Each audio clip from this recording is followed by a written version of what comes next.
wanted to own it, just wanted to take the time, learn all the things that I could about you. Now it's such a mess here, oh, we are just stressed here. Used to be so easy with you. Thank you for coming on the show today. Hi, thank you for having me. And thanks for what you do for the community. Tell us about our April 12th event. Great. So April 12th is Earth Day Fresno at Fresno City College. It's co-sponsored by Echo SenCal and the Fresno City Math, Science, and Engineering departments at the college. And we've been in Fresno having this event since 2015. Really? So this marks our 10-year anniversary. It's so exciting. It's like a big anniversary. Yeah. Okay, so when you guys started this 10 years ago, tell us the vision at that point. The vision of the founders was really to bring together community around environmental and sustainability practices and to really kind of inspire each other and help move people towards action. And they've done an amazing job. Wow. And so 10 years later, where do you see things have gone from when you guys started? Oh, we've grown so much. We started out as an event on a church campus at the Unitarian Church. It was small. And now we're at Fresno City College, and we're so grateful to them for hosting us. And we're going to have a great group of exhibitors and vendors, live entertainment all day long. Ooh, what kind of live entertainment? Any bands you know off top? They're all favorites from Earth Day Fresno that have been with us for a long time. We're going to have some dancing groups, some belly dancers, and some kids programs coming out to play music, and it's going to be amazing. How do you think it's grown so much over the years? Well, I think that this concept really resonates with people. It's kind of top of mind for a lot of people. A lot of people are concerned about what's happening with the environment and want to know more about how to live sustainably. And we bring together the best in Fresno organizations and businesses that are working to promote sustainable living. And then you guys have a lot of people that kind of are there to answer questions about stuff like that. Oh yeah, whether you want to know about how to make your home more energy efficient, or you want to know about how to work native plants into your yard so that it'll be more drought resistant and good for the pollinators. We've got folks out with e-bikes, so if you've never ridden an e-bike, you can come check them out. It's going to be an amazing Oh, cool. You get like a little sample. Like, yeah, exactly. We'll have activities for the kids. We've got a little activity where they're going to, like, I Spy, kind of scavenger hunt. And Fresno Discovery Center is going to have a baby tortoise out there for people to meet. How cute. Oh, I love that. Yeah, and lots of hands-on activities, making seed balls and learning how to make a DIY water filter, talking about the importance of clean air.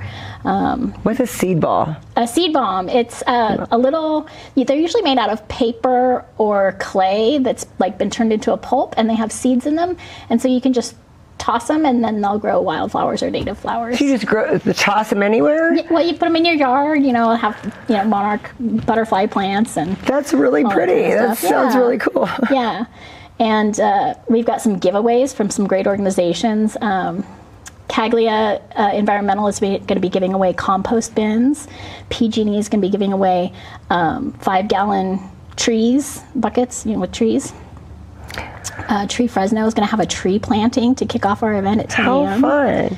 Yeah. What's when people come to you, what's one of the biggest misconceptions when they think they're being efficient, energy efficient, but they're not? What are some things that people are doing? Yeah. Great question.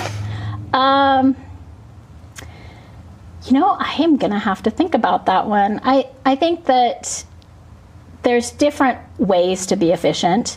You don't need to necessarily do all the big things. There's little steps that you can do to help you. Replacing all your windows with double paned windows is a great way to conserve energy, but there's also other tips for being able to tint the windows or drape the windows during specific times of the day or specific directions that they face to help keep your cooling bills down and make your house more energy efficient. So I think that the misconception is probably that it costs a lot of money to live sustainably, and I would counter that with that there's flexible options for everyone. And some programs even offer grants and money back on your taxes for, energy efficient upgrades. So there's a lot of ways that you can become more eco-friendly without having to spend a lot of money. Over time, isn't it more expensive not to be there? Yes, absolutely. Oh my goodness. And so what's the takeaway when people leave this? What do people like really come away with? Yeah, I think the biggest thing is that they really enjoy the synergistic energy of being with people and being inspired by people and the different activities and exhibits that we have, to really get involved and move towards action.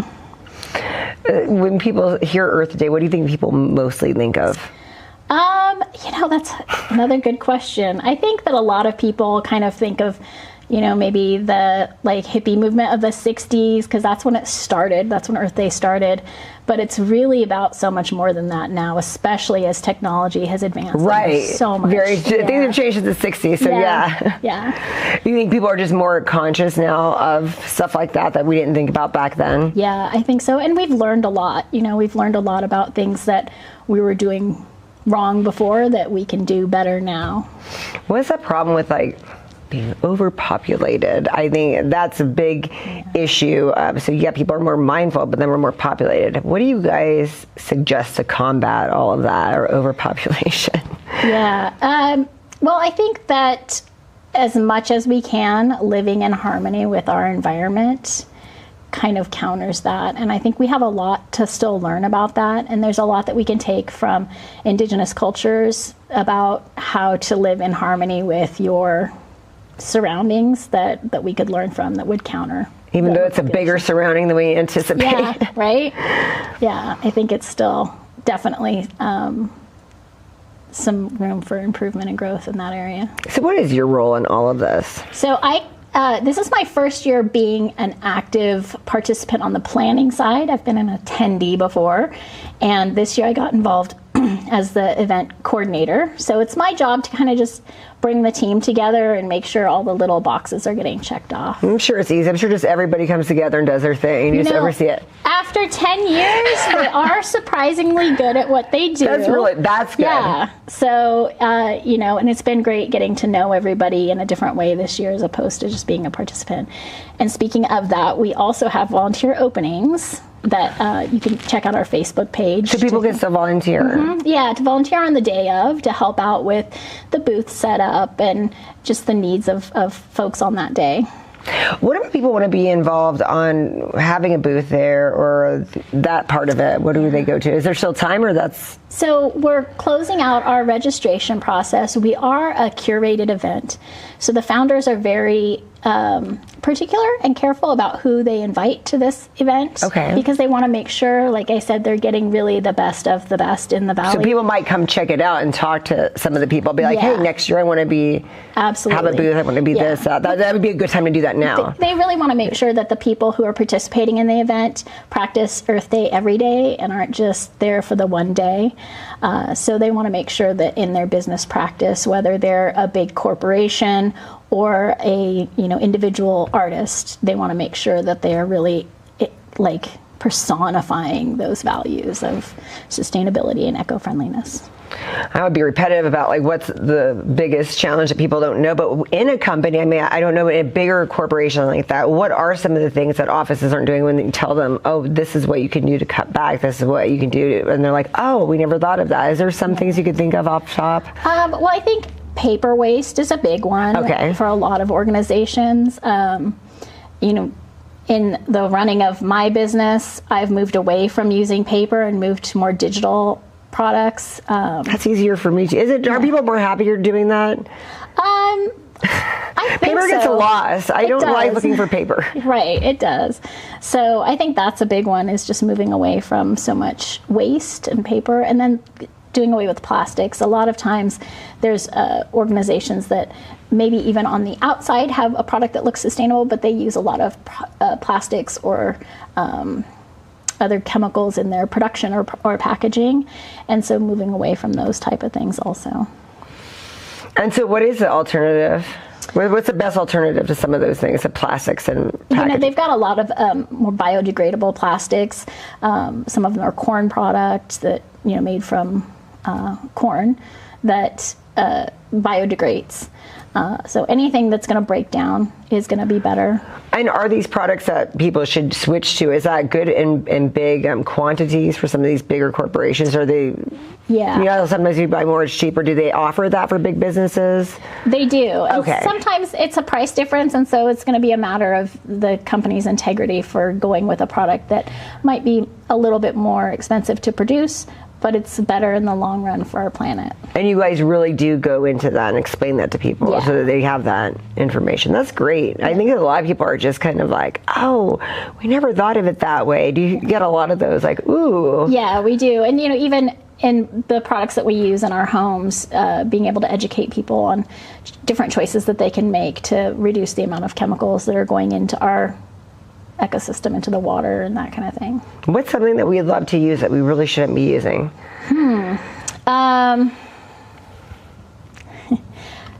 Now this is coming from me personally, That's not from Earth Day Fresno. We got that. But it's the laundry stuff, the laundry scents. Oh, really? Yeah, I know we get really attached to that smelling good and clean. We shouldn't smell good. But no, Oh, that we no. shouldn't smell good. What's but, the best thing you found that's a good alternative?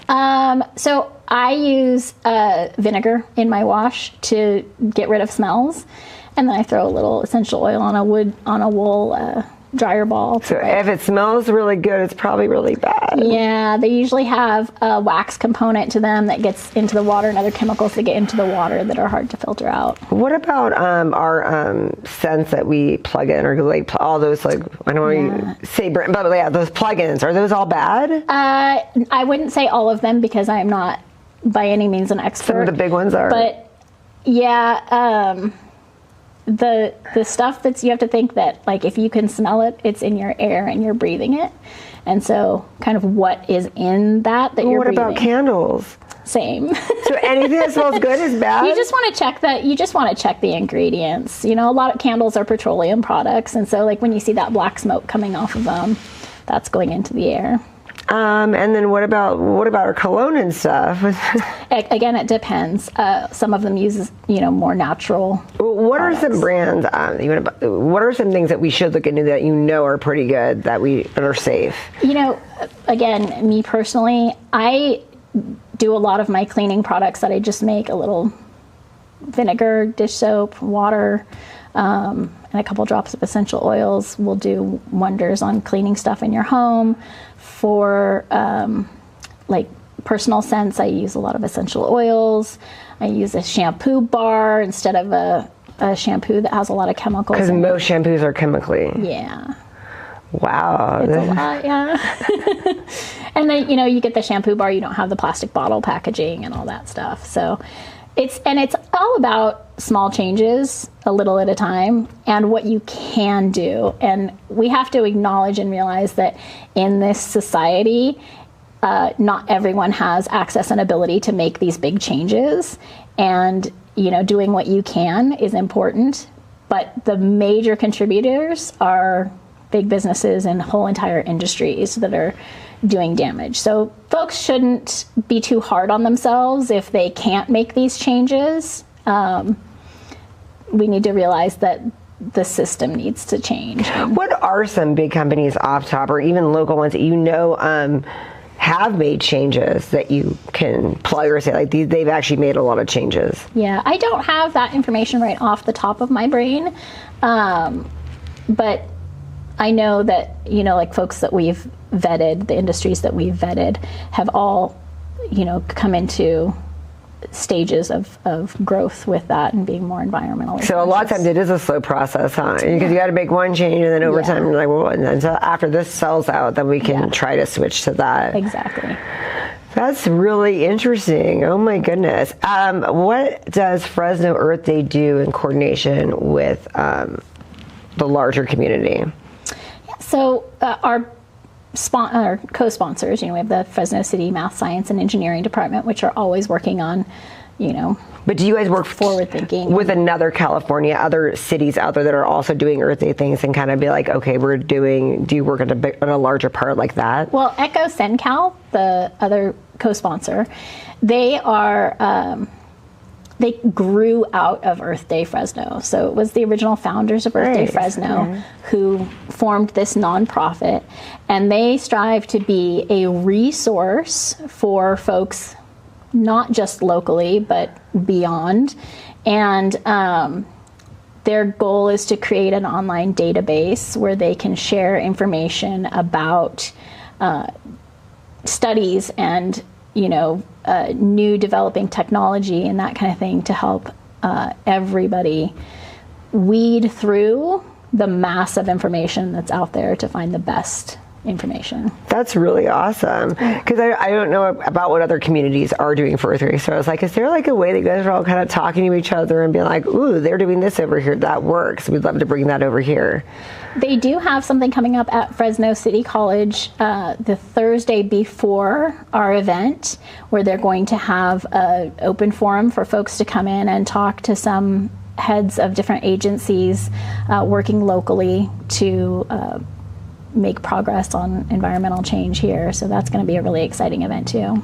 Oh, that's really cool. And then, so you guys have this one big day yearly. What's going on throughout the rest of the year? You got that event coming up, which is awesome too. Yeah. What else happens? Well, Echo SenCal, as I said, is working year round to kind of formulate this database that they're currently working on. And then, it really does take almost a full year to plan this event. I can only imagine. But is there like an Instagram or Facebook website? And then we can look at some of the other stuff. Because I'm sure when some of the stuff comes up during the year, people want to kind of talk to you guys and be like, well, it goes hand in hand. Bring your people, I'll bring my people. And so do you guys communicate like that? Echo SenCal has a website, and they list all of their events on there, including Earth Day. And then there's Facebook pages for Earth Day and Instagram for Earth Day also. Awesome. Then people kind of post, hey, we are practicing Earth Day all year round. Exactly. That's a good forum for that. Yeah. That's really cool. And then is it a free event? It is free, family friendly. We are going to have food trucks, so you can buy your lunch while you're there. And of course, the vendors and exhibitors will all be offering, activities and that kind of thing. And then this year we are rain or shine. Last year we did get rained out, so this year we have a new and improved rain plan just in case, because it is staying a little wetter later. But that's awesome. It's Earth Day. That's a great day for it to rain, right? We do need it. Maybe just the day before and the day after. So now if there is rain, we have a plan. Yeah. We have a plan. So what happened last year? Last year they did have to cancel the event at the very last minute. No. Yeah. So then what happened? Did you guys do it another day, or? No, we rolled folks over to this year, so we had a good group to start this year with, and it was quite a disappointment last year. We don't like to talk about it. Oh no. But this is a 10-year anniversary, so this is going to be better than last year was anyway. Oh, right? yeah. Oh my goodness. Okay, and then at last, what's the time that is? It starts at 10 a.m., and I really encourage folks to get there on time, because we'll have a land acknowledgement and the tree planting to kick off our opening ceremony. If you can't make it there right at the beginning, you can also bike from downtown with the Fresno Bike Coalition. They're going to start at the water tower downtown and ride to the Earth Day event, so you can come in with them, or really arrive anytime, because there'll be stuff to keep you busy all day long. So it goes 10 to 4. 10 to 4? Okay. Yeah. Wow, we got to get on out there. That sounds like a fun event, and you'll be there. All your people will be there. Yep. And so Earth Day Fresno on Instagram and Facebook? Yep. And then SenCal, and I'll give you all the links. So. Thank you so much for coming on today. Thank you. It was a pleasure. I'm really glad that you had us on. Thank you.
Thank you so much for coming on the show today. Delight to be here.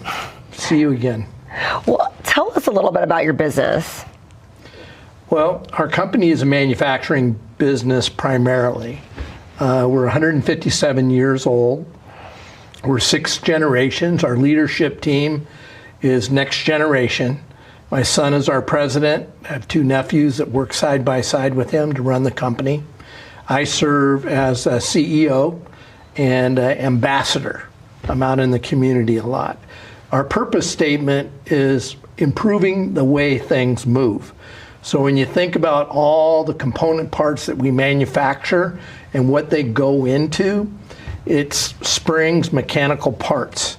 And you think about anything that requires kinetic energy, well, our parts help improve the way things move. Wow. So then when you think about the community we live, you think about the team members, well, we're all about the community improving and our team members improving. So that's our purpose statement. And our major focus is to lift everything up. Well, 6 generations. Technology's changed so much in that time. How has the business grown? What was it like when it started to how it is now? Yeah, it's we're very fortunate, yes and no. Fortunate that technology hasn't put us out of business, but it also opened the doors. Right. For, advancement in technologies and that type of thing. So when you think about the products we make today, we actually made those same products back in 1868 for horse carriages. So the suspension on horse carriages, that was our first market. And starting in St. Louis, we immigrated from England to St. Louis, and at the heart of the Civil War, our founder looked west and made the journey down the Mississippi River, around Cape Horn, South America, and into San Francisco Bay. And we became the pioneer spring maker west of the Mississippi in the United States in San Francisco. We were located where Bloomingdale's is on Market Street today. Wow. And so the springs that you make, once for horse carriages, now are all the springs going on trucks and... Anything. Yeah, aerospace, trucks, a lot of tech product, medical products, small, medium, and large springs, other related component parts for all industries. But transportation vehicles is probably our largest overall market, just because of the amount of springs on vehicles and the size. Do you guys offer some sizes other places don't? I don't know about the competitive market in this. Explain some of it to me. I'm fascinated by it. Well, we're very unique. When you look at the overall manufacturing site, we have a wide array of equipment to service all these different niche markets. And so we're well known in all the niche markets that we serve, and we work very hard to make sure we're the number 1 choice in all those markets. What does make you number 1? What makes us number 1 is that our team. We offer services, reliable services, engineering services. Timely, I imagine. Fast, friendly, and flexible. So, we get it done. And we serve our customers really well. How did COVID affect your business and getting parts? It was a sad time, right? We powered through it. We do a lot of work for the Department of Defense, so we're considered a essential business. And unfortunately, we did lose some people to COVID. It was heartbreaking. Wow. And an eye opener. I mean, it was a life-changing period of time. But our entire industry was dramatically impacted, even though we're essential. So many people weren't operating. And so we had to redeploy our operations to do, this and that, which was not planned. And what about getting parts in general? Was it hard? Because I know it was just hard to get things where they needed to go because everything was slowed down. Well, when you think of manufacturing, we need raw materials. So steel.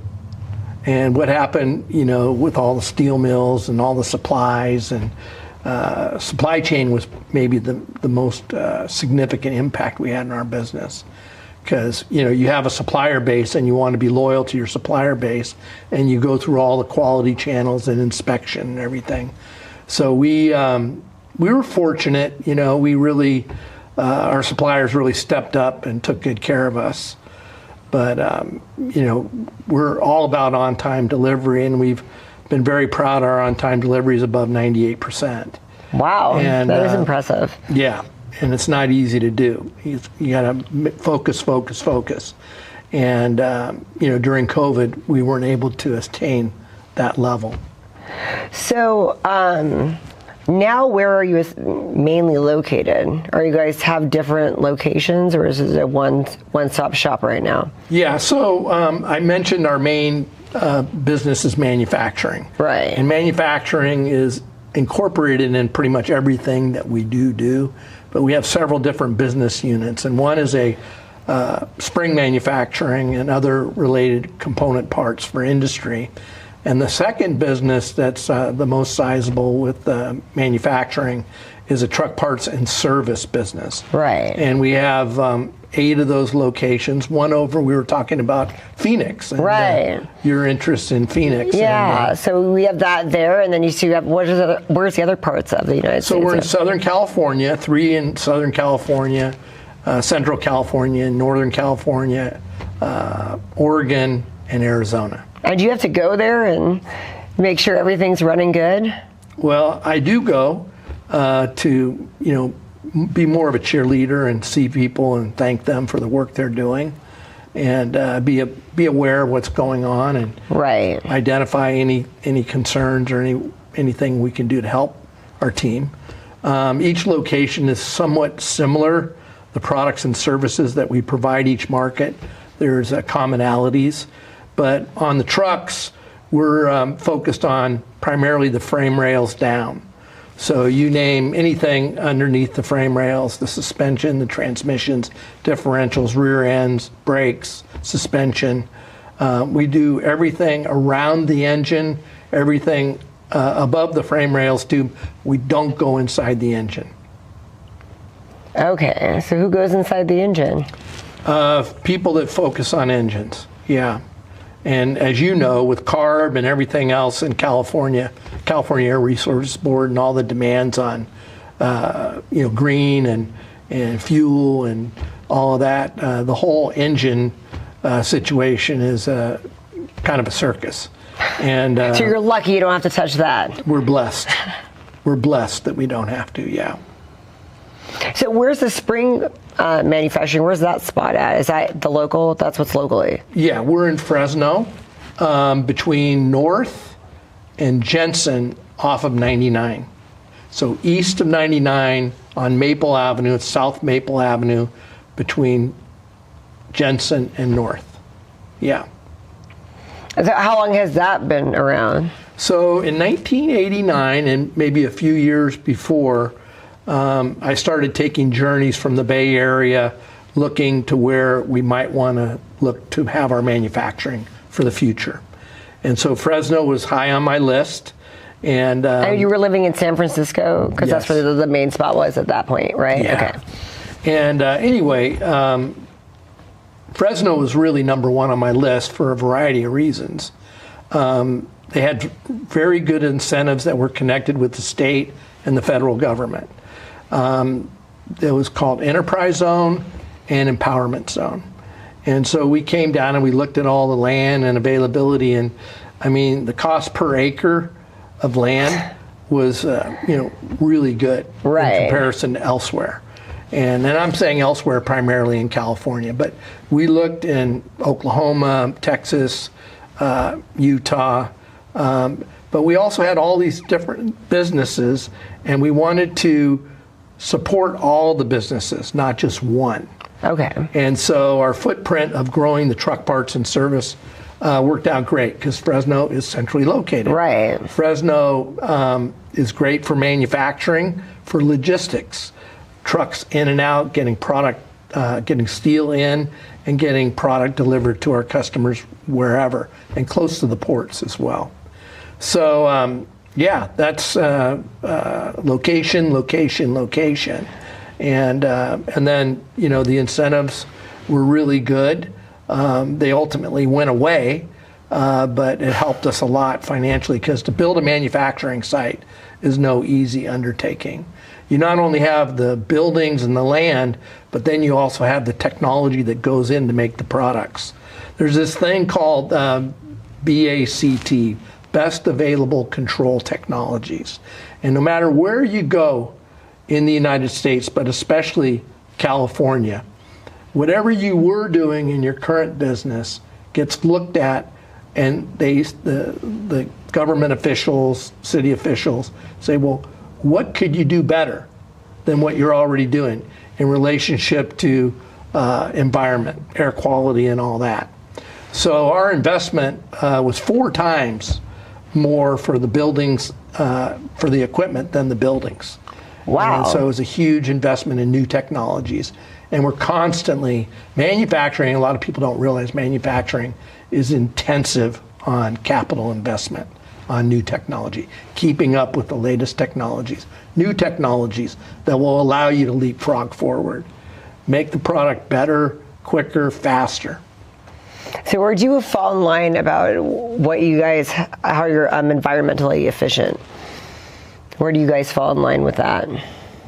We're very proud of our focus on the environment. Yeah, we have certifications. We're ISO 14001, which is an environmental certification through the International Standards Organization. It's not easy to get.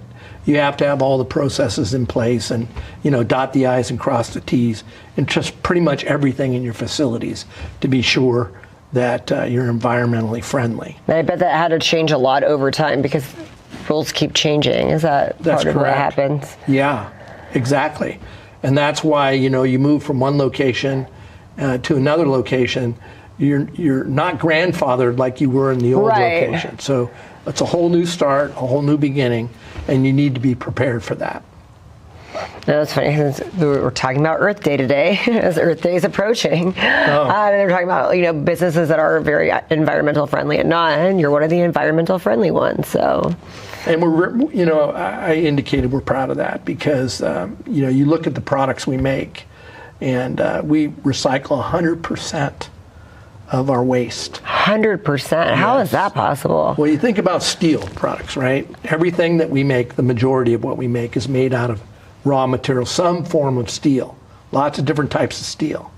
And so you have what you call first articles when you're getting ready to run a production run of something, and you make the first few parts and you inspect those parts to make sure that they're within the specifications that are desired and required. And sometimes, those you have to make a few little tweaks, and those end up in the scrap heap. And it's what you do with your scrap that allows that to be remelted and turned back into usable steel again. So, we go through great depth of analysis and, work with our teammates to make sure that we're, 100% environmentally sound. How large is your team? We're around 340. Yeah. I think you'd have to have a lot of people for that. As far as like making all these decisions, all the moving parts that just go into making that. Yeah. So when you think about the business, and everybody's important. Everybody is a leader at Bet's company. They wear a significant hat, and knowing what their responsibilities are and how they're educating the next generation coming up after them. We want them to have the next generation replace them and have them, continue to grow. So everybody's training somebody. And that's probably, why I'm still around, is the passion that we have for next gen and career tech education in this community. A lot of people don't realize that Fresno is probably the #1 place in California, maybe even the United States, for career technical education opportunities for growth. Wow. And manufacturing offers, of all industries, some of the most growth opportunities of any industry. Where do you recruit a lot of your workers? Well, we're connected with all the schools. We support all the career tech manufacturing programs and heavy truck programs, automotive programs. We spend time with them. We're on their advisories. We provide assets to help them continue to grow and leapfrog forward. So we have internships with those programs where, these are amazing programs. A lot of people have no idea we have these programs here. And, we don't have those in the Bay Area. You don't have them everywhere. And so that's a huge, significant pipeline of talent right there. And these young people have the life skills, the soft skills, the professional skills to come right in day one. But they come to us while they're going to school. And a lot of people don't know that our CTE programs, Career Tech Ed programs, are also offering the same students that are getting their A to G requirements, science, English, math, all of that, in addition to dual enrollment credit for college. So when they graduate from these programs, they're not only getting their high school diploma, but they're also getting a 2-year AA degree. Wow, that's Yes. really good. How do people get in on this? If someone's watching and they're like, wow, my son could do this or whatever, what's the website or area they go into to look for this information? Yeah, well, we're very bullish on Fresno, Fresno County, and Clovis, because that's the core of the bulk of our people where they Right. come from.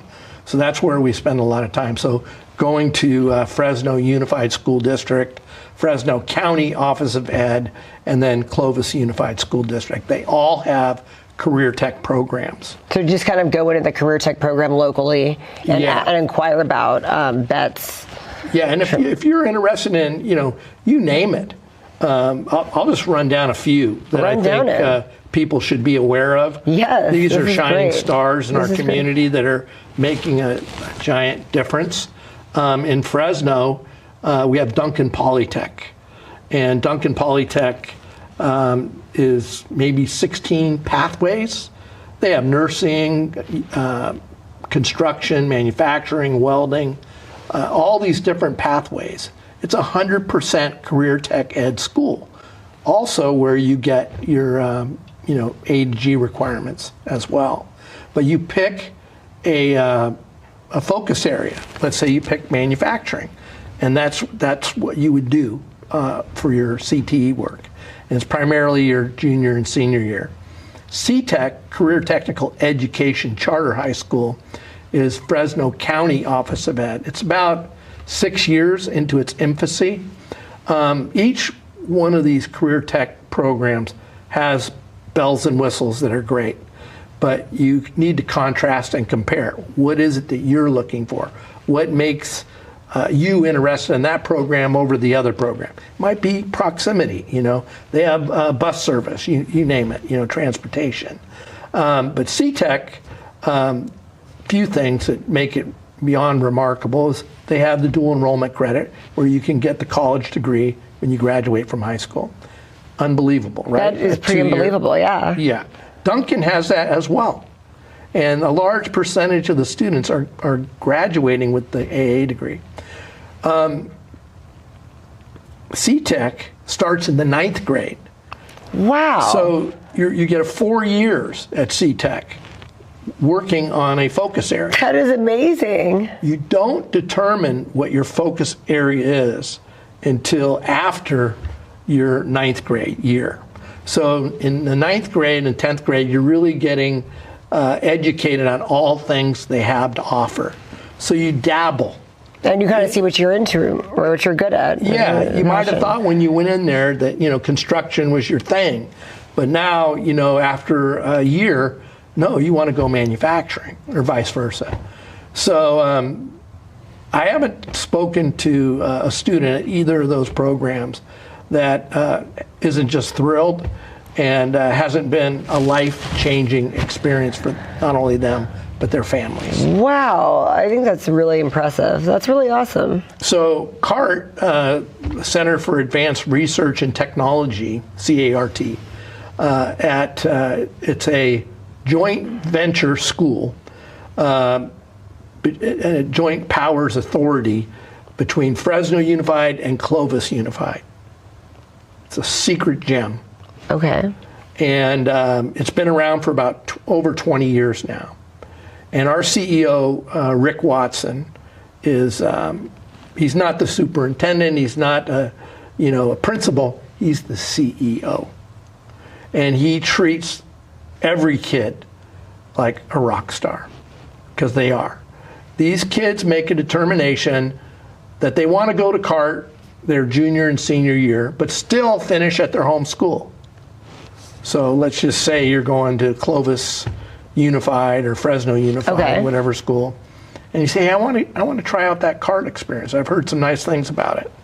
And they have about 18 pathways there: forensics, biomedicine, off the charts, manufacturing, construction.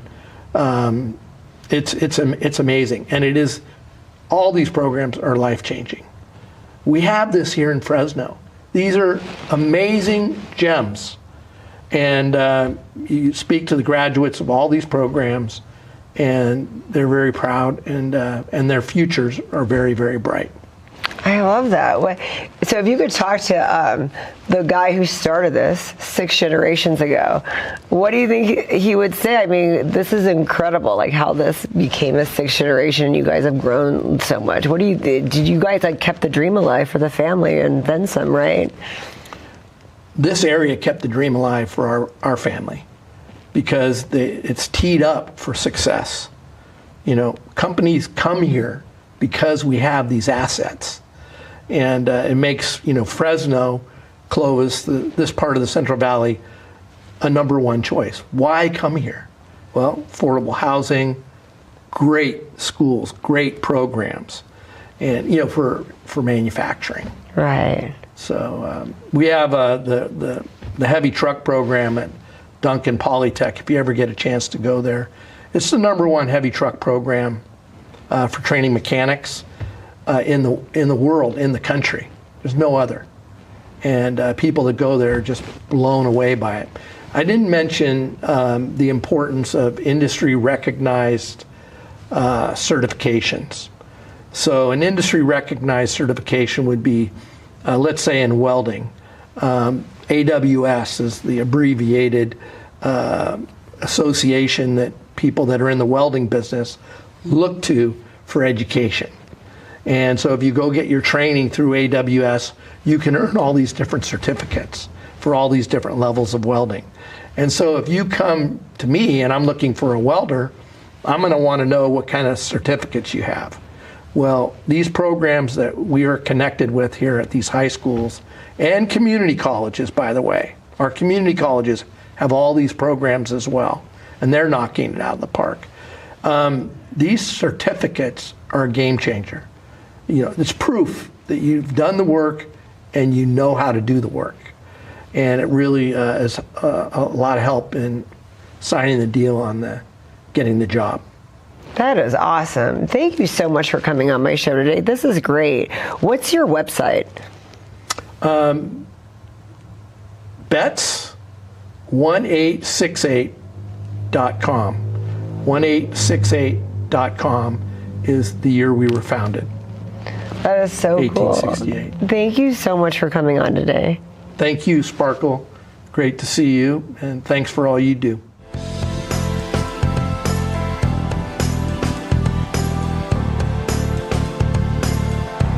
Thank you so much for coming on my show today. Of course. So you're a poet and a tree planter. Yes, I am. I would like to say I'm a woman of many hats. That's awesome. So what's going to go on? Is it April 12th? Yes, April 12th is going to be our Earth Day Festival, and I'm actually the volunteer coordinator for that. So I'll be Is this the looking first for time you've volunteers. done this? I wouldn't say it's the first time I've necessarily organized an event, but it is kind of the first time I've worked with volunteering. So yeah, this is my first time I'm trying to recruit like a large number of volunteers. That is so awesome. Yeah, I actually really like it. I think it's super exciting. It's definitely challenging, and it's showing me what I'm capable of more and more. But you're going to go in there and get your hands dirty. Exactly. I love getting my hands dirty. I'm a strong woman. I can do a lot of things. So what's going on with these trees? Okay, we're going to plant the trees. So it depends on what you're talking about. Are you just talking about Earth Day, or are you talking about the whole gist of what I got going on? Earth Day, and then we'll go into what you have going on. We'll start with Earth Day. So Earth Day, we're actually just planting one tree. We're replacing one of the trees that have been chopped down at Fresno City. So we're going to be just kind of letting people get in on that if they want to. They can witness a tree planting. So we're going to be planting one tree, and then the rest of it is really like a festival style. So there's going to be games and activities for people to just join in and appreciate the earth. How big is a tree? What kind of tree is it? We're not sure which one it is. I want to say it's an Italian stone pine, but yeah, I'm not 100% Is it one of those sure. ones we have to wait forever to watch it grow huge? Or It is, yeah. It's Okay. gonna be, because it's gonna be like a 15-gallon tree, and those usually they come pretty tall, but it'll take some years. It'll take a good 4 to 5 years for it to start producing shade. Yeah. So that you can't wait to come back years later and be like, But I planted that tree. right? Yeah. That's fun. I mean, I already do that because I've been working with Tree Fresno for a while now. I was actually in their green team. I was at their green team at the chamber. So I was there kind of just to see what the program was about, and ended up being about planting trees, and it has been extremely rewarding. So I've enjoyed it. That is awesome. Okay, so what do you do with Tree Fresno? Okay, so as of right now, I am a CCAC AmeriCorps member. So basically, I'm a California Climate Action Corps fellow. Okay. And so that's why I'm working with Tree Fresno at this time.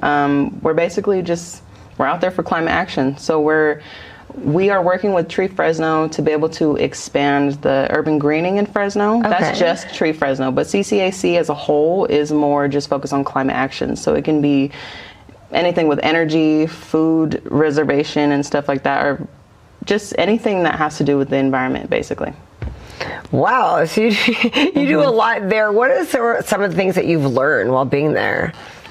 Honestly, I've learned how to be more self-motivated, and how to really appreciate my environment, and how connected everything is, and how peaceful it is to have a job planting trees. It's been such a beautiful experience, honestly. It's been very rewarding. I've been connecting with so many individuals, so many different organizations, and just seeing so many resources that Fresno has to offer. Like, our resource is just offering free trees, but there's just so much out there for people to really be able to do something with their lives, you know? So what are some of the resources? I like you, I learn every day. There's like new ones. It is funny that there are that many resources, but what are some of the ones that you've learned about that you're like, wow, I didn't even know we had a resource for this? So they have, there's things I've learned about, like Fresno State. They have a program, I can't recall the name of it at this time, but they do have a program where they allow people who have stayed in prison, or like if they've been incarcerated at all, they allow them to basically be admitted into the school for free. And they also pay for their food and their books and all that kind of stuff. So I thought that was a really interesting resource, just because it gives anybody an opportunity to elevate their life, you know? Right. Yeah, but there's all kinds of resources to fix your credit. I actually got this one thing that was able to get a free air purifier for my home. And the air purifier is like $600. So that was really, yeah, that was really beneficial, especially because my home, it's a little studio apartment. So I kind of just keeps it fresh and clean in there. And yeah, that was a huge thing for me. I really appreciated that. So yeah, there's tons of resources out here. And then with us, with Tree Fresno, we are offering to plant free trees for residents in the neighborhoods. So we're working within a certain boundary. It's labeled AB 617 as basically just a label to identify the areas in Fresno that are the most impacted by air quality, like poor air quality, and by the heat waves and stuff like that. So, And you're going to help them by planting a tree. yes, we basically go house to house, and we come to them and we present our program. We'll let them know that we have a whole list of tree species available for them. And yeah, we come, we plant it for you. We dig up the hole in the ground and we put it in there for you. And you can have as many trees as you can fit on your yard. And a lot of people have actually been eating it up. It's been great. So you do multiple trees for them? Yeah, we can do as many trees as the yard can fit. Yeah, I don't think I knew that part. That's news to me. Wow. Yeah, like we have a house in Mortard on the west side of Fresno, and they are actually aiming to get 24 trees. We're not 100% sure if we're going to let them get the 24 trees yet. It's all determined by the irrigation systems and stuff like that. If they can extend irrigation and assure that these trees will be able to live over their lifespan, then yeah, we just want the trees to survive. So as That long is as someone's really willing cool. to take care of them, then we're willing to plant them. Is it all these species of trees? I'm sure that's got to be mind-blowing. What have you learned so far? You haven't even learned all the species of trees. I haven't learned all of them. There's no way. There's a few of them I identify with. There's a lot of favorites. Everybody loves the crepe myrtle. You know, everybody loves the Chinese pistache. We just actually planted some Italian stone pines this morning. There's a plethora of trees that we offer, and honestly, I can't even name all of them. I'm still really new in this urban greening, but all I know is it's extremely rewarding, and I love connecting with the people. So it's been great. Do you have a favorite now that you're learning a little more? It's like, Yeah, I like actually, that. That's my favorite tree. I'm not gonna lie, I was a hater with the Chinese pistache. I was like, why does everybody plant these trees? They're everywhere across Fresno. They're just such a common tree. But then I started looking, I was like, these are beautiful trees. I understand why they plant them everywhere. So I've grown a new love for Chinese pistache. Yeah. That is so funny. Wow. And so with the climate control thing, explain how that facet of you works, because you said that's part of what you do. Yeah, so basically our funding comes from the San Joaquin Valley Air District. Okay. And so that funding is to help enhance the air quality, which trees can help do that just by filtering the air. They actually are sound barriers as well. So like say you had a whole row of trees in your yard, it would block, not only give you privacy, but it would also block the sound that comes from the yard, whatever. And then it also can, say you live close to freeways. If you live really close to a freeway, it would be really important to be able to build a vegetative barrier for your home. Absolutely, Yes. right? Yes, it definitely flows right there. Everything flowing from the freeway will just be trapped by the trees, and it'll just allow it to make your air cleaner. And honestly, whenever you're in an area like towards Bryant and Shepherd, that area right there, if you notice how many trees are over there, it's not just appealing to the eye, but it's up to 20 degrees cooler with an area that has more trees than the average area. Nobody knows how valuable that is in the Central Valley more than people in the Central Valley. Literally, that's why we're doing what we do. We do drought tolerant shade trees because it's just too hot in Fresno, and a lot of the species that we plant, they end up dying or something, you know, so we have to make sure to be extremely intentional about the trees that we plant. Mm-hmm. Wow. And so our bad air quality. What's being done about that? So, I mean, like our program, you know, our program is actually something that's why it's being funded. It's so that we can help with that cause here in Fresno. But the west side of Fresno is actually one of the worst air qualities in the country. So we're really trying to, I actually had this woman, sorry, I'm getting off track a little bit, but I had this woman approach me at one of the events that I was tabling at, and she was talking about how she was just discussing how she lived in a trailer park. And so the trailer park is just in a really bad area. She said they don't even let them plant trees there either, because she was like, I would love to sign up, but he's just not for the trees, right? So she had moved there. She was only there for a few years and started feeling sick. She goes to the doctor, and the doctor's like, do you smoke? Like, you look like your lungs look like you've been smoking for 20 years. Oh, They're my black. goodness. Like, your lungs are black. And she was just like, I haven't smoked a cigarette a day in my life. Like, the only thing I can really account for is the air that I live around. It's just the area that she lives. It's so bad that her lungs turned black. It's insane. Or even like she was talking about the water quality in that area. The water quality is so bad that it's causing rashes and stuff on people's skin. Yeah, so that's another reason why this work has been so impactful for me, because I have been told small stories like that I'm like, wow, it's amazing how much a tree can actually make a difference, and people don't realize, you know, they're living beings. They're alive with us, and they grow with us. Mm-hmm. So besides the trees, what else is going on in the climate control department? So with climate control, well, For the Central Valley and then air quality, all of that. So, well, the air filter that I received, that was actually one of the programs that they were running because of the air quality. So is that something that they are offering people that live in certain areas? Yeah, with the they're filter? within, Okay. specifically within the AB 617. So that would have helped that woman in the trailer. Yes, exactly. It would be able to filter her air. That's where kind of she's like living. no matter where you live, at least you know you can have this. Exactly. And you know that your air in your home is at least clean, even if the outside isn't. You know, so Tree Fresno is here because we're trying to plant nature's air filters. You know, that's what You we're have trying nature's to plant. air filter, and then people might be eligible to get the air filter as well. So that's something you can do. Doing an outdoor change and an indoor change that we can do. Okay. And at least if you were to plant in your neighborhood, it would help your neighborhood be a little bit cooler and have a little bit better air quality, more breathable. You know, because there's people who are born on the west side. And I don't know all the statistics, but I want to say it's like 1 in 3 children are born with asthma. just because of where they live in those industrial areas. So that's another thing too that we try to prioritize is working within industrial areas. We've been working with a lot of local businesses like OK Produce so that we can partner with them and kind of help these businesses understand the value of them planting trees, especially because they have the funding to it, they have the land for it, they have all of that, and they have the capacity to be planting these 150 tree vegetative barriers, you know. So that is something that we're really trying to market to people and just let them know. It's because they actually qualify for our program too, for the Adopt a Tree program. So you'll go in the bigger businesses and have just no idea that they can do this. Yes. So we actually have been having business meetings with OK Produce, and we'll bring all the local businesses together and kind of have a discussion about our program because they don't know what it is and they don't know that they can get this resource for free. Like, we're offering these trees for free. Trees can be up to $200 a piece. Who doesn't like free stuff? Exactly.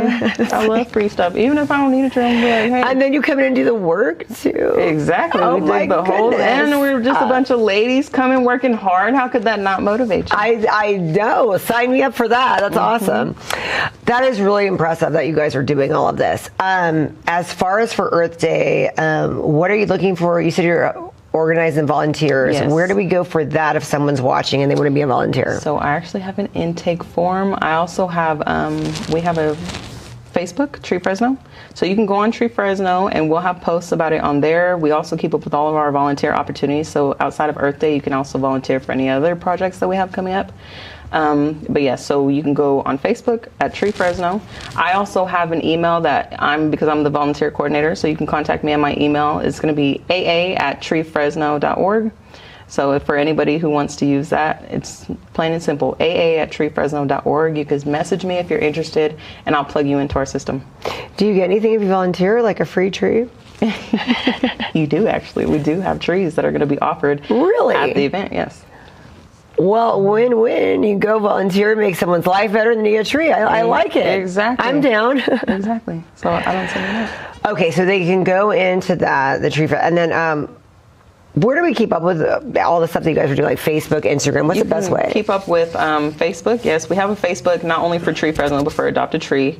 Okay, Adopt a Tree and Tree Fresno. So yes, two separate things, guys. So follow two separate things. And then what about the climate control days? Can we follow on that to see what's new? So with the Valley Air District, you can actually go on their websites. They have the San Joaquin Valley Air District, and actually we have an interactive map that we utilize with them to determine whether or not people qualify. So if you want to go on their website and kind of tinker around with all the stuff that they have there, you can also tinker around with the map, and you can type in your address, your neighbors, whatever. You could type in any address and see if it qualifies for a free tree.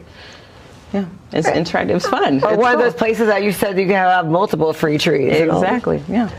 That is exciting. Oh my gosh. Well, thank you so much for coming on the show today. Yes. I thank you for inviting me, and I'm so glad I finally got to meet you. And we'll have you here the next time there's another big event too, because it seems like you're a busy woman. Yes, I definitely try to keep busy. I want to try to make an impact here in Fresno because I think it needs it.